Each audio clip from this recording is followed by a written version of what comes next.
Howdy gents, in today's video I'm going to share with you how you can build a killer cold calling team for your SMMA for free.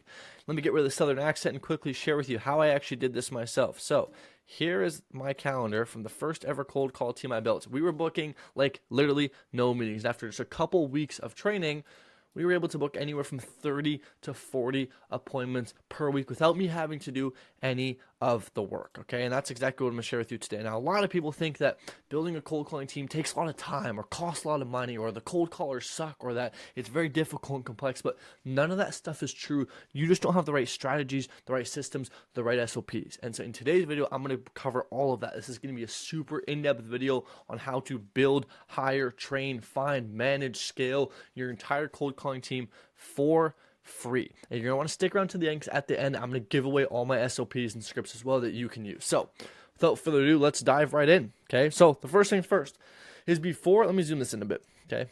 Before you build a team, you must have enough cold calling experience under your belt to train someone yourself. And actually, let me quickly address the elephant in this room, which is that I post YouTube videos to make money. So if you're an agency owner and you want to scale, check the description below. Anyways, back to business. Okay. Before building a cold calling team, you have to have some fundamental understanding of how to build a team, right? If you're fat, you can't become a personal trainer and teach people how to get fit. You are still fat. Get fit yourself. So the first prerequisite is to have some fundamental understanding of how to cold call, right? What is a cold call? What is the structure? What are people thinking when you cold call? I'm going to cover all this for you in this video, but it's something you should know. Okay, so let's move on to step number 2 to building a cold calling team is the team structure. How do you want to structure your team? Do you want to have a manager in place? Do you want to be the manager? How many people do you want to hire, etc.? What I recommend for everyone is you want to hire a minimum of 5 setters, okay? And the reason why I say 5, which might seem like a lot to a lot of people, is that, well, first off, they're all going to be working on commission, so there's no real harm in hiring more. And the more people you have, the more they'll motivate each other. And so, right, by nature, some people will churn, some people will leave your company, some people may have to go to the barber today or take their mom to the hospital or go to school or they get called in for work or a friend is hurt, whatever the case is. And so there'll be days where people take off. And if you only have 1 or 2 or even 3 callers, there may be many days where people on your team aren't dialing. And it means that your business is going down the drain. So you want to hire at least 5. And then what they can also do is start to compete with each other, right? Ideally, you can hire, let's say 6 and you make teams of 3, right? Or teams of 2, 3 teams of 2, and you make them kind of compete against each other and you can incentivize them, which we'll talk about later in this video.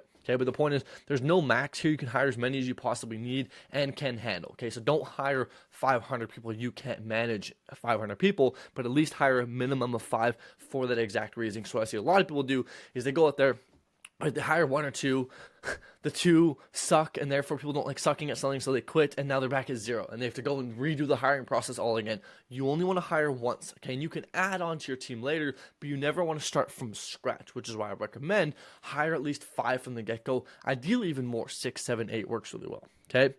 Step number 3 is finding the setters. Now that you have the experience, now that you understand the structure, you have to go out there and actually find the setters. Now there's 3 main methods to find setters, okay? There's your personal network, right? Your own sort of SOY, the people that you kind of know.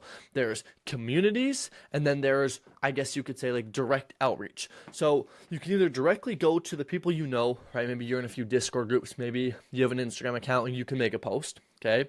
The second option is maybe you join different communities, right? Like sales communities, appointment setting communities, agency communities, self-improvement communities, cold calling communities, those kind of things. Even like CSM, like back-end customer service sort of communities where people are on the phone a lot may work as well. My favorite is self-improvement communities because they're usually young, hungry guys, and I'll talk about how to hire later, but we'll cover that in a second, okay? And the third option is DM people inside of setting and sales communities. So this is going into communities, and instead of actually making a post, having people come to you, you go to them. And so what you could also do is you could even run ads, right? You could run ads on LinkedIn or Indeed to find these people. My preference is just number 2, make a post inside a community, okay? Something to know here, right, when you're finding setters is every post is an ad, right? Like you got to remember, you are trying to get somebody to work for you. This is an ad, right? You have to sell the vacation, sell your story, why they should work with you specifically. Okay, there's a ton of people always putting out posts, and if you really want to get a lot of people to work for you, you have to sell them on the idea of working for you. You can't just say, oh, hey, looking for cold callers. No, that's not going to work, right? Most people don't want to voluntarily cold call. You have to make it sound appealing, right? So maybe, for example, hey, I will pay you to mentor you. Get paid to get mentored by me, right? My agency does $20K a month. I'm looking for 500 guys who I can pay to mentor and teach the ins and outs of the agency space and help you scale your own agency. Now that's a pretty damn appealing offer, right? And then when you tell them, like, all you have to do is cold call, you get to hop on calls with me, see the inner workings on my team, etc., and be part of a real family, that's a way better offer than just, hey, come cold call for me, okay?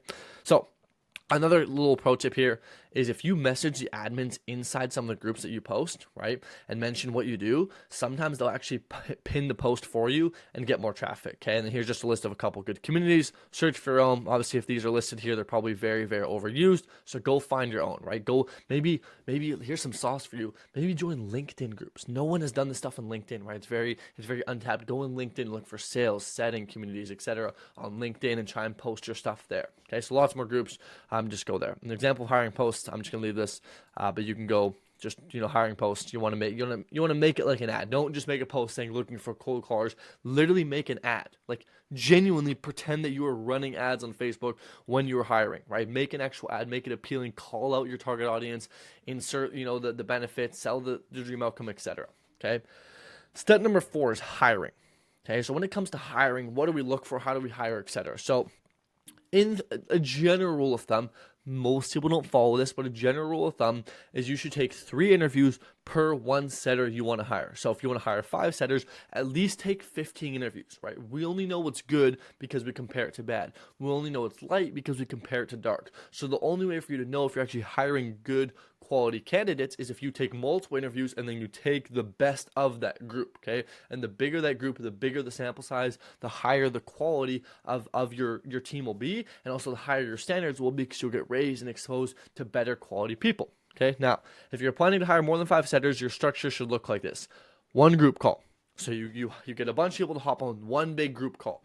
Out of that big group call, you narrow it down to just 7 or 8, right? Or a little bit more than how many you're planning on taking on, and then you select, let's say, 5, for example. Okay, now if you're hiring less than 5 setters, just take one-on-one interviews. It's not that big of a deal. Okay, now a cool thing you can do on these group calls is at the end of the group call, right, you're just trying to kind of gauge where everyone's at. You could ask everybody, hey, if you were me and you couldn't stay yourself and you would hire 1 person here, who would it be? Or you had to pick your top 3, who would it be? And you'll get a general consensus of kind of like the top 5 best people, and then you kind of already know, like, okay, these guys are probably a good fit. Let me make sure they're a good fit for me, and then you can hire them. But it's a really good way to kind of filter the group down if you have a really big group on that call. Okay. Now, when hiring, we are looking for soft skills, not hard skills. So hard skills are job specific abilities, right? So and that is, let's say when I worked at the bank, the hard skills was I had to learn how to use the exact software they were using to do the transactions at the bank. That was a hard skill. Okay. Now a soft skill are personality traits, right? So like my charisma, teamwork, communication, right? Like those kind of things. And the thing is, it's a lot harder to teach somebody soft skills than it is hard skills. For example, it's a lot harder to teach somebody how to be hardworking and determined and perseverant and hustle than it is to teach somebody how to use Go Out Level, how to use a lead list, how to call people. Okay. And so when hiring, I want to look for people who have the soft skills of being a good cold caller. So what that really means is somebody who can communicate well and somebody who's hardworking and perseverant and doesn't give up. Because if they have that, even if they're not good at sales yet, it's way easier to train somebody who is hardworking, perseverant, determined to become good at sales than it is to teach somebody who's already good at sales but who's lazy to be not lazy. So that's why when hiring, you want to look for the soft skills, because that it makes your life so much easier, because now all you have to do is train them on how to be a good cold caller. But since they're already ambitious, they're already driven, you don't have to motivate them. They already do that stuff internally. So it makes your life a lot easier. So when hiring, look for soft skills, not hard skills. The hard skills, right, which is like, hey, have you cold called before, is just a bonus. It's a cherry on top, right? It's super easy to give someone a script and say, hey, here's a script. Here's how cold calling works. Read the script. Here's the lead list and call. right? It's really easy to do that. It's not easy to teach somebody how to get rejected 200 times and keep going, right? So that's why we look for those soft skills first, okay? Right? Like I say here, we want to find people that are hardworking, coachable, determined, etc. because it's harder to teach how to read a script than to make some cold calls. Simple as that, okay? Now, step number 5 is that's how you hire, okay?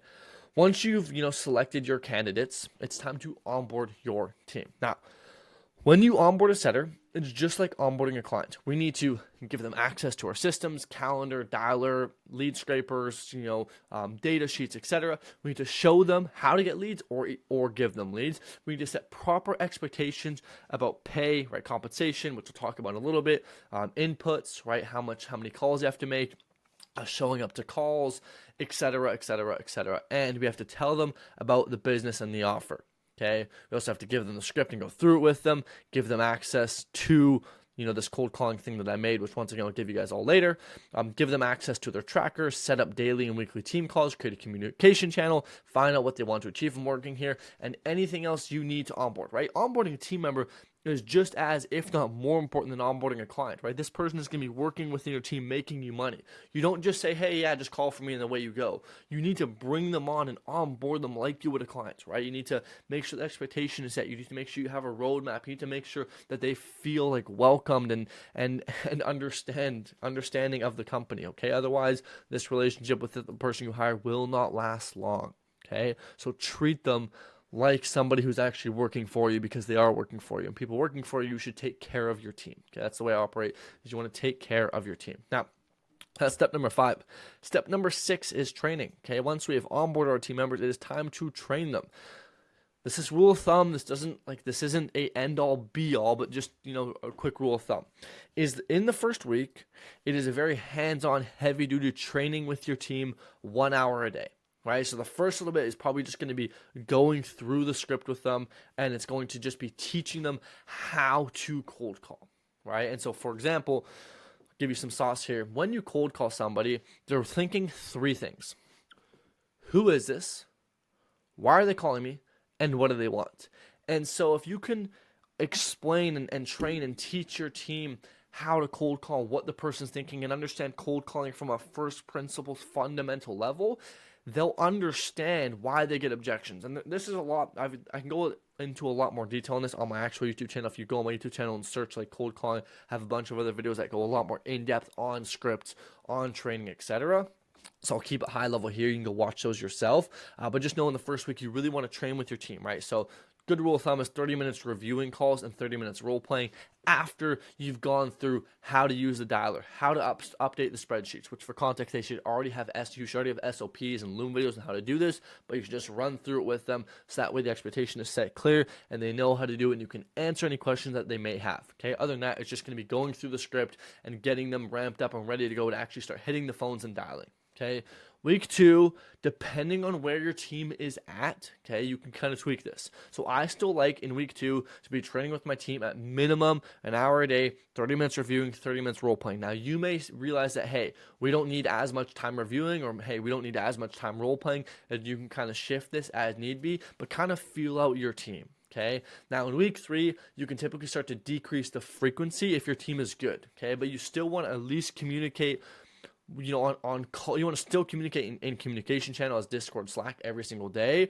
and on call anywhere from 1 to 4 times a week, depending on the size of your team, the expectations you had set, and how good your team is, okay? Because you still want to be constantly reviewing, okay? So that's how you want to train your team. Granted, this isn't an end-all, be-all. A lot of people have different ways they train their team. It's just how I like to train my team, what I've seen work quite well, okay?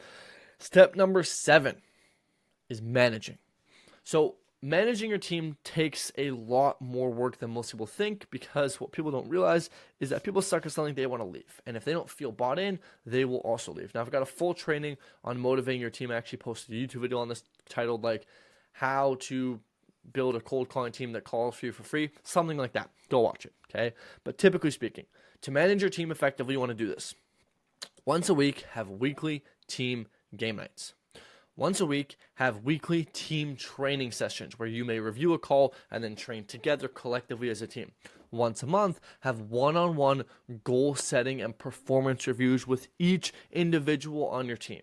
Okay, you want to treat your team like your family or brothers, and you want to create an environment where people want to be the best. Okay, if you just have a team where people call, it's not that good. You're just another call center, you're just another company. What you want to do is you want to create a team, you want to create an environment where people are competing against each other, where people are motivating each other, where people are asking each other what they did at the gym. Right, you want to build a team where people feel like they're part of something bigger. You want to make a team, a brotherhood, where people feel like there's a higher sense of purpose, a sense of belonging. Okay, and that will not only motivate your guys to call more, but also decrease people leaving your team, which is ideally what you want. So I guess the moral of the story here is your team is one of the best investments you can make, and the more you put into your team, the more you will get out. Okay, so it's just something to know that if your team is bad, it's likely just a direct representation of you not being good at managing your team. Okay, it's not that your team is bad, it's that you're not good at managing, which is fine because you're learning, but just remember that don't blame it on your team, blame it on yourself. Okay, step number 8 is scaling. Okay, so now you've got your team in place, and once again, we're talking about competition, etc. later. Now you've got your team in place. How do you actually scale this team? Well, it's quite simple. You just hire more setters when you need them. Okay, and when your team gets big, what you can do is a little sauce here, is you get your best setters, right? Once, let's say you have a team of 20 setters, okay? You find the best 2 setters and you put them in teams, okay? So you get your best 2 setters, you pay them a little extra, maybe a base pay, etc., and you say, hey, you manage these 2 teams of 10 people. Okay, and now what happens, and I'll tell you what else you can do, is what you could also do is say, you can find your best setters and tell them, hey, you go build your own cold calling team. You go hire your own people, train them, etc. I will pay you X% per appointment or X% per close, and I'll give it straight to you. So you can choose how much you want to pay your team. So for example, let's say if you give your team 5% of the close, you could say, hey, I'm going to give you 5% of the close. You go hire whoever you want. You could tell them that you're paying them 2% of close, 4% of close, doesn't matter to me, and you take care of their payment. And what you do now is you get people to build teams under you. Now, granted, this means that it won't be as in control and as in-house as you want, but if you really, really, really want to scale, that's the best way to do it. If you want to keep it more in-house, more controlled, what you just do is hire a couple guys to become the team managers, and you just hire more people and get them to train and onboard them for you. Okay, that's how you can keep it more in-house. Up to you how you want to scale your team. Okay. Culture. Step number 9 is the culture.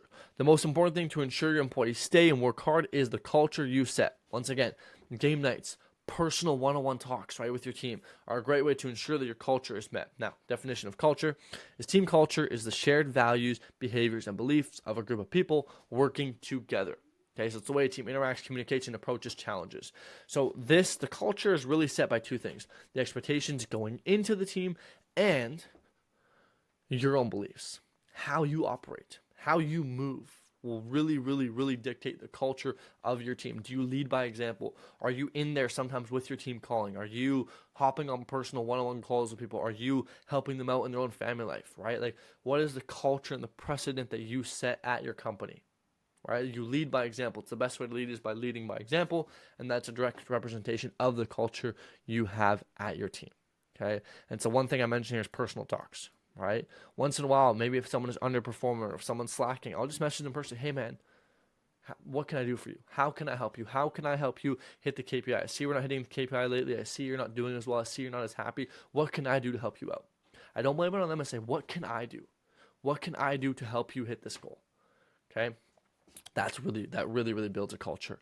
And leading by example, right? So on the team calls, leading by example, showing them that they're a person that that they want to look up to. Okay, that's step number 9. Step number 10 is SOPs. Okay, so below is a list of all the SOPs I've made you can use. I'm gonna be honest, this is only for my paid clients. So if you're a paid client, woohoo. If you're not, sorry, sucks to suck. I look such a dick. It's just a tracking sheet. Okay, I just built it out so that it has all the data.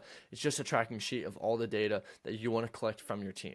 Okay, and I'll give you a list of SOPs that you should make. If you work with me, obviously you get these given to you, but the SOPs that you should make is how to scrape leads for your team, how to fill out the KPI tracker, how to book an appointment, right? So let's say if you use Calendly, GoILevel, etc., how to import leads into your software dialer, and then team input expectations. There's a couple other SOPs you may want to make, but that's just the common ones that you should have. Now, number 11, what people are always asking, how should I pay my team? How do I blah, blah, blah, blah, blah, blah, blah, blah. Okay. The average compensation industry-wide and just what's normal is 5% of the closed deal and or the cash collected. Okay? That's average. Now, You can do a base pay. I don't like it. And the way I do it is if someone ever asks about, oh, is there base pay? I said, why did you sign up for this role? Why did you want to become an entrepreneur? Why did you want to learn sales?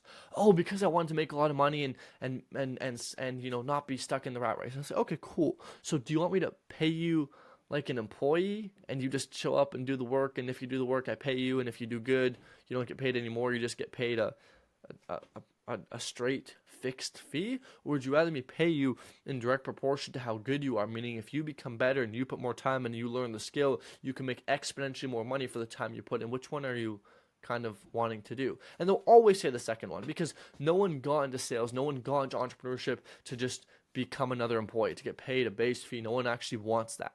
Right? And so when they're only asking that for one or two reasons. One, security, or two, because they suck. And if they suck, see ya. And if it's for security, I'll say, hey man, I know you get this because you want some security. If you really want security, your best bet is to go work a 9 to 5.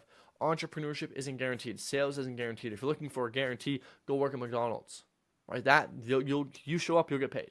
Okay, but this game doesn't work that way, right? I could show up 100 days in a row. I could still make no money with my business. There is no guarantee. So if you're looking for a guarantee, maybe this isn't the right thing for you. But let me ask you this: why did you start this? Period. And then you go back into that whole spiel of entrepreneurship versus 9 to 5. Okay. Now you can also add some incentives though. Okay. So for example, hey, if you book 50 appointments this month, I will give you an extra $500. Or if the first person to book 20 appointments this week, I will send you $100.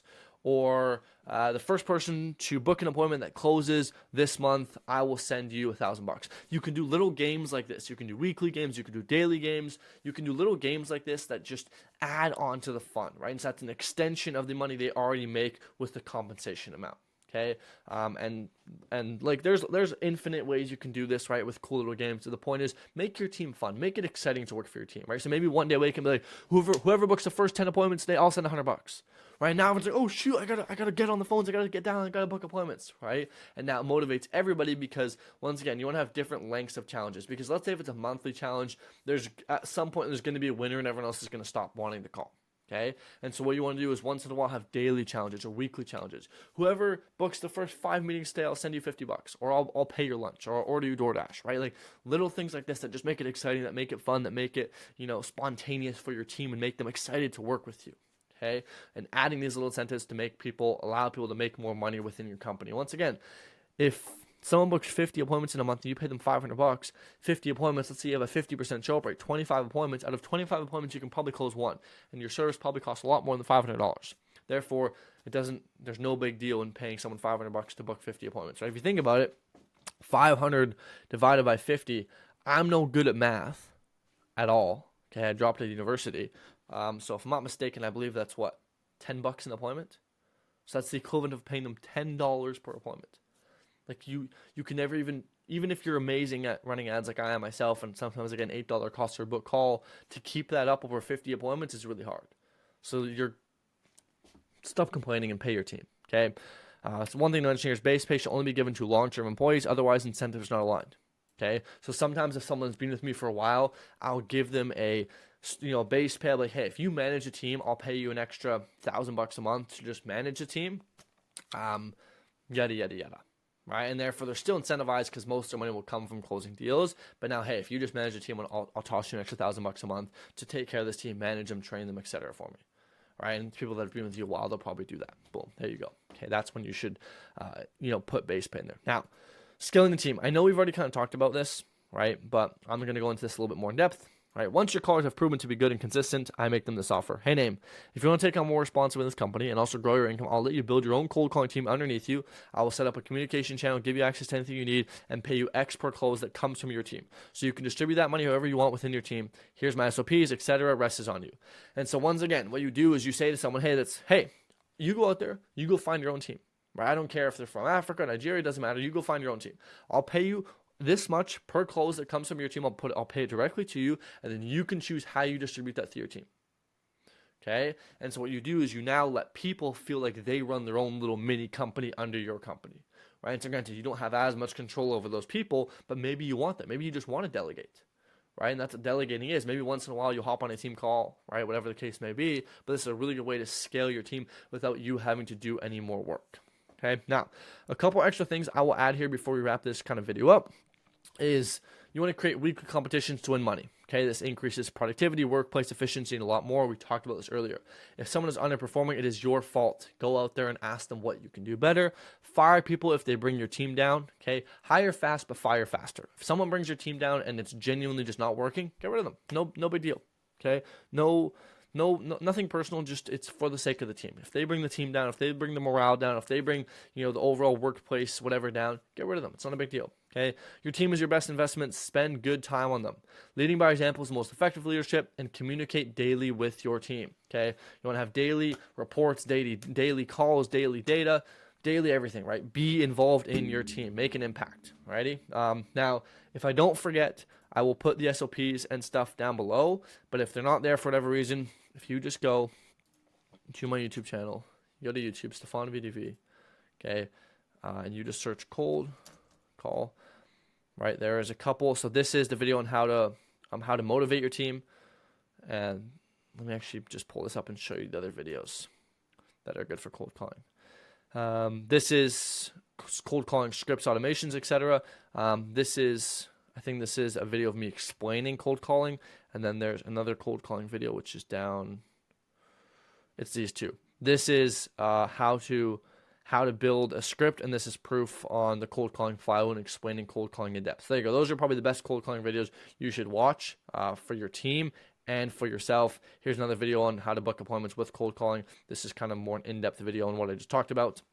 So you can go watch some of those. Now, last thing I will say is if you're somebody that runs an agency that wants my help to scale, okay, I've got a few different offers depending on kind of where you're at, if you're starting out or if you're already past 10, 20K a month. There's a button below. You can click it in the description. You can hop on a call with me and we can chat and see if I can maybe help you out. Okay, that is all I got. If I forget to post these SOPs, I apologize. I scheduled this video out. I apologize. Just comment below or DM me on Instagram. I'll send them to you. I don't have a problem sharing that. Otherwise, have a good day.